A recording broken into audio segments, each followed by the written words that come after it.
Stephen A, is Rodgers more likely to win a Super Bowl in Green Bay or elsewhere? I say elsewhere. I don't see him staying there. Look, I mean, this is just the latest example of a lack of appreciation as far as I'm concerned. I understand the finances, Max Kellerman. You don't have to bore us with that. They saving $4.5 million in cap space and all of this other stuff. But essentially what you're doing is you're doing everything that you can to prepare for a future without Aaron Rodgers. That's what you did when you drafted Jordan Love. That's what you did when you didn't bring in wide receivers. That's what you did when you sit up there and you're making fourth down calls without consulting with Aaron Rodgers and taking the ball out of his hands in the NFC Championship game because Matt LaFleur did not want to go that route. I mean, far be it for him to depend on Aaron Rodgers, to keep the ball away from Tom Brady with a little over 2 minutes left when Tom Brady all he needed was a first down or two to seal a victory in the NFC Championship. Oh, far be it for Matt LaFleur to do that. So this is just the latest example as far as I'm concerned. Yeah, you gave him the roster bonus,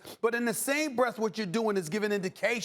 You know what? This man may not be a part of our future plans. Let's make sure that we do what we can as an organization to position ourselves to be competitive without him. But who thinks about being competitive without Aaron Rodgers when he clearly shows that he has so much football left in him? I'm sorry, when I look at Aaron Rodgers, I see this brother doing what he did, at least to a similar level, for the next 3 or 4 years. He's got that kind of an arm. He's got those kind of skills. He's got that kind of, that cerebral approach to the game. He's a brilliant football player.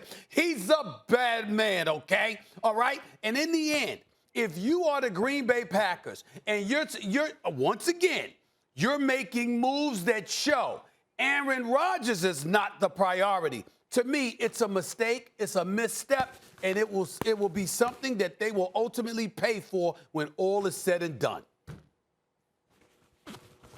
Rodgers is much more likely to win a Super Bowl with the Packers than anywhere else. First of all, he's still great. Secondly, they already wasted that year of his career, right? Drafting Jordan Love instead of getting him a wideout or a weapon.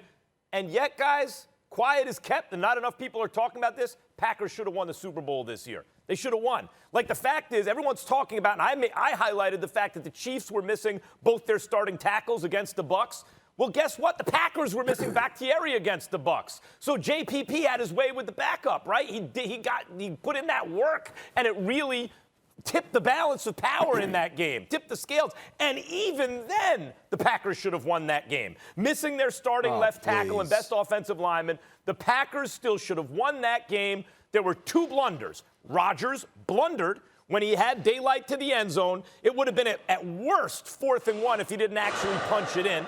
And then Coach blundered by taking the ball out of Rodgers' hands and handing it to Tom Brady. With all of that, the Packers barely don't get into the Super Bowl by the skin of their teeth. Now, that's year 2, Rodgers, LaFleur, right? Year 1, they won 13 games, beat Seattle in the playoffs. Year 2, they win 13 games, go to the NFC Championship game, suffer injuries, suffer a blunder from the quarterback, a blunder from the head coach, and so they don't win the Super Bowl. They'd have beaten the Chiefs when you look back at how messed up the Chiefs were on their offensive line. Worse than the Packers. I mean, that's just what it is. Now, where are the Packers? The Packers are really a very complete team. What do they need? They need to replace an offensive lineman. They have a draft coming up, by the way. They have all their draft picks. They need a guy in the secondary. And what else, really? Like, they don't need, they have everything else. They have receivers and a great number 1 receiver. They have multiple running backs and an excellent number 1 and a young kid they just drafted. They have a defense, minus maybe 1 cornerback. But again, there's a draft coming up, and they're not going to have to draft a backup quarterback or anything. The Packers are in one of the best positions of any team in the game. And Rodgers is more comfortable increasingly in LaFleur's system. Not only do I think he's more likely to win a Super Bowl with the Packers than anywhere else, I believe he will win a Super Bowl with the Packers in the next couple of years. Thanks for watching ESPN on YouTube. For live streaming sports and premium content, subscribe to ESPN+.